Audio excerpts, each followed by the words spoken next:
What's up internet, here we go again. Kali ini kita akan membahas alur sebuah film yang berjudul. Film ini menceritakan tentang seorang gadis cantik yang menjadi tahanan karena dizolimin sama pacarnya yang juga oknum kepolisian. Istilahnya tuh dia kayak dijebak gitu cuy. Dan dia hanya digunakan sebagai umpan supaya sang kekasih bisa naik jabatan. Lantas bagaimanakah cerita selengkapnya? Langsung aja kita masuk ke dalam alur ceritanya.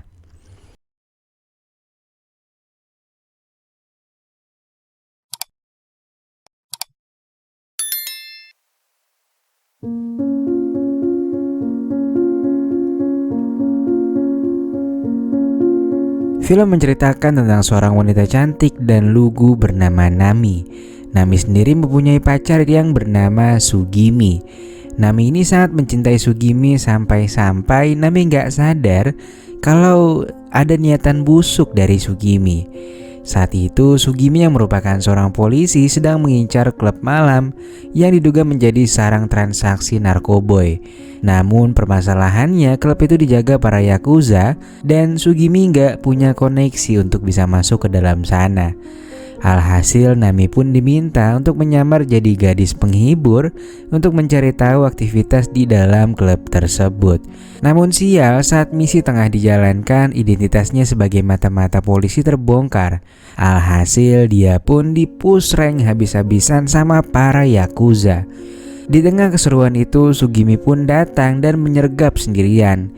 Ia memaksa para yakuza untuk memberitahu di mana mereka menyimpan stok narkoba mereka. Sugimi hanya peduli dengan misinya dan gak menghiraukan Nami yang sedang merintih keenakan, maksudnya kesakitan.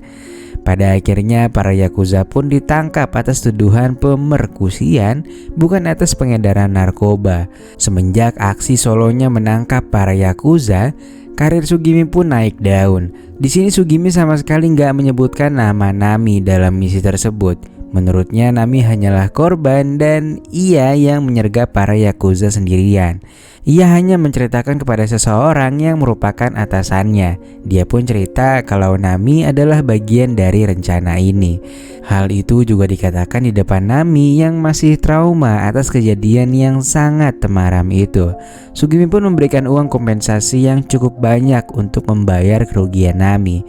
Namun hal itu malah membuat Nami terlihat layaknya seorang wanita kolingan yang dibayar mahal. Nami yang benar-benar sakit hati dengan Sugimi akhirnya mendatangi kantornya dan dia pun mencoba mengisdetkannya. Namun sayang usahanya harus gagal dan ia malah dijebloskan ke dalam rutan atas dugaan pembunuhan berencana. Di penjara ini para napi dibagi ke dalam dua kelompok, yaitu kelompok oranye dan kelompok biru. Kubu oranye beranggotakan tahanan dengan kasus berat seperti korupsi, bandar narkoba, dan lain sebagainya. Sementara yang biru adalah kasus-kasus yang umum terjadi di masyarakat, seperti pencurian dan lain-lain. Dan ya, layaknya seperti di negara kita, kelompok oranye yang kebanyakan adalah orang-orang berduit mendapatkan cukup banyak kebebasan sehingga mereka bisa berleha-leha seenaknya di sana. Nami sendiri masuk ke kelompok biru, yang mana hari-harinya selalu mendapatkan perlakuan buruk dari para sipir. Bahkan mereka menjadikannya sebagai bahan giliran dan mereka melakukannya hampir setiap saat.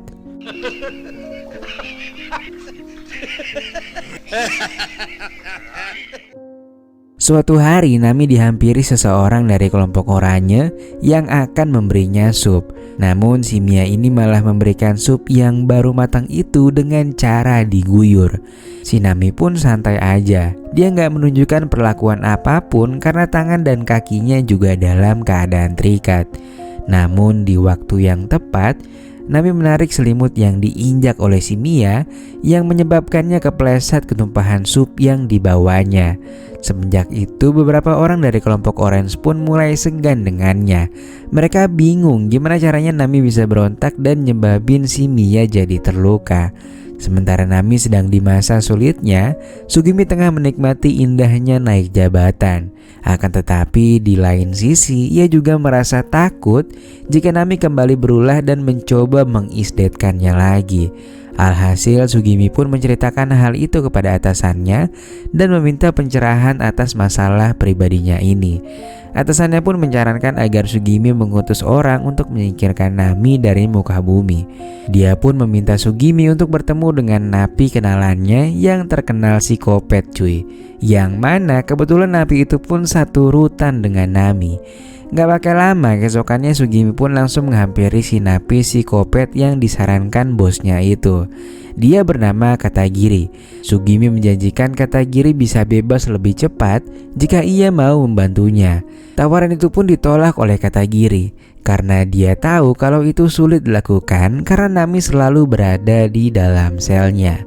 Sugimi lantas menekankan kepadanya bahwa dia hanya memiliki dua pilihan, yaitu menurutinya atau hidupnya akan di shutdown. Katagiri yang gak punya pilihan lain akhirnya sepakat untuk bekerja sama dengan Sugimi. Ketika Sugimi akan kembali pulang, ia melihat Nami sedang memperhatikannya dengan tatapan tajam. Sugimi pun berlaga stay cool aja, padahal dalam hatinya ia ketakutan juga. Saat itu temannya Nami yang berada di sebelahnya memberitahu bahwa Katagiri baru saja bertemu dengan Sugimi. Mendengar hal itu, Nami pun menjadi was-was karena takut terjadi hal-hal yang gak diinginkan pada dirinya. Pada keesokan harinya, kepala sipir meminta para bawahannya untuk menempatkan Nami di ruang isolasi dengan penjagaan yang lebih ketat. Di sana dia pun seruangan dengan seseorang bernama Kito. Kito yang tahu kabar cerita mengenai masalah Nami dengan Mia yang soal sup itu pun bertanya, gimana caranya Nami bisa ngelakuin itu dalam keadaan terikat. Ia juga menanyakan mengenai misi penangkapan bandar narkoboy dengan mantan kekasihnya yaitu Sugimi. Di sini Nami pun gak menggubris pertanyaan Kito dan dia cuman bengong aja seharian. Keesokan harinya, Shin menunjukkan bahwa Kito sebenarnya adalah seorang polisi juga. Dia ternyata ditugaskan oleh si kepala sipir untuk mengetahui cara Nami melukai si Mia dan soal misinya bersama Sugimi. Kito pun memohon agar ia diperbolehkan mencobanya sekali lagi. Namun sayang, si kepala sipir ini melarangnya dan meminta bawahannya mencari tahu dengan cara yang lain. Sekarang para sipir menetapkan untuk gak membeda-bedakan napi lagi. Semuanya udah sama. Udah gak ada tuh kubu orange dan kubu biru lagi. Mereka juga bekerja bersama-sama untuk menggali pertambangan. Pokoknya udah gak ada privilege lagi untuk mereka. Mereka pun akhirnya merasakan betapa gak enaknya menjadi kubu biru. Singkatnya, saat jam istirahat, mereka semua pun naik ke atas kecuali Nami yang gak dibolehin untuk beristirahat. Nami pun terus menggali hingga malam hari. Nami sama sekali gak dikasih istirahat cuy. Dan singkat cerita, keesokan harinya ketika napi yang lain kembali ke tambang, mereka kaget melihat Nami yang masih menggali. Sipir-sipir ini sangat ingin membuat Nami memberitahu misi yang saat itu akan dilakukannya bersama dengan Sugimi. Namun karena Nami terus bungkam, para sipir pun mencari cara agar Nami mau berbicara. Mereka semua lalu kembali bekerja seperti biasa. Semua berlangsung normal-normal aja. Sampai akhirnya saat di sore hari, beberapa napi terlihat mulai kelelahan. Dan Nami sendiri juga akhirnya kehabisan energi, lalu ia terjatuh. Si sipir ini gak peduli akan hal itu dan tetap meminta Nami untuk terus bekerja. Yuki yang kasihan melihat sahabatnya mengambil tindakan dengan mengarahkan sekop ke arah sipir itu. Sipir lain yang melihat itu pun langsung menembak Yuki, namun untungnya cuman kegores sedikit doang. Di sini karena udah terlanjur jatuh korban, para napi yang lainnya pun akhirnya berontak. Dan di tengah-tengah keributan, Katagiri pun berniat melancarkan aksinya kepada Nami. Namun Yuki yang melihatnya langsung melindungi Nami. Sementara itu, napi yang lainnya pun berangkat untuk mengepung markas kepala sipir. Suasana pun menjadi sangat ricuh. Para napi lalu meminta kepada kepala sipir untuk memberikan mereka makanan, atau jika tidak akan terjadi keributan yang lebih besar lagi. Di sisi lain, Nami terlihat sedang membantu Yuki dan mencoba menyelamatkannya. Nami merasa sangat bersalah atas kejadian ini. Kini para napi yang jumlahnya lebih banyak pun mulai berkuasa dan berani menawan beberapa sipir. Mereka pun dimanfaatkan untuk menemani para napi yang pada ngerasa sakne. Dan sejauh ini para napi pun berhasil membuat para sipir ketakutan. Lalu pada keesokan subuhnya pesanan makanan pun akhirnya diberikan setelah semalaman menunggu. Mereka pun membawa masuk tong-tong itu dengan sangat gembira. Namun ternyata tong-tong itu berisikan polisi yang dengan singkat mampu membalikan keadaan. Dan di saat itu Nami dengan dibantu oleh seorang sahabatnya memiliki rencana lain dengan membakar gudang tersebut.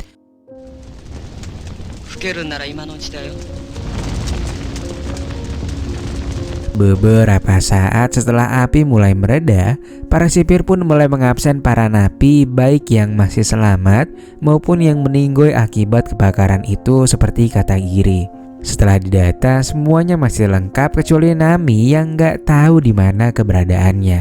Mereka nggak melapor kejadian ini kepada pusat karena takut reputasi mereka bakalan turun.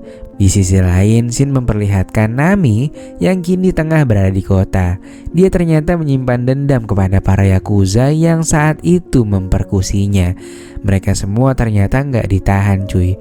Mereka dibebaskan karena ditebus dengan uang miliaran. Satu persatu orang-orang yang punya masalah dengannya pun berpulang ke dunia anime.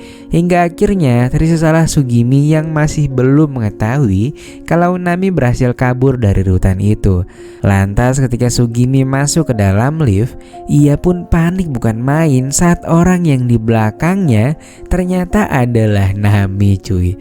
Sugimi pun akhirnya meninggoy dengan sangat membagongkan. Dan setelah kejadian itu Nami pun kembali ke rutan dan menjalani masa hukumannya dengan tenang. Dan lalu film pun selesai.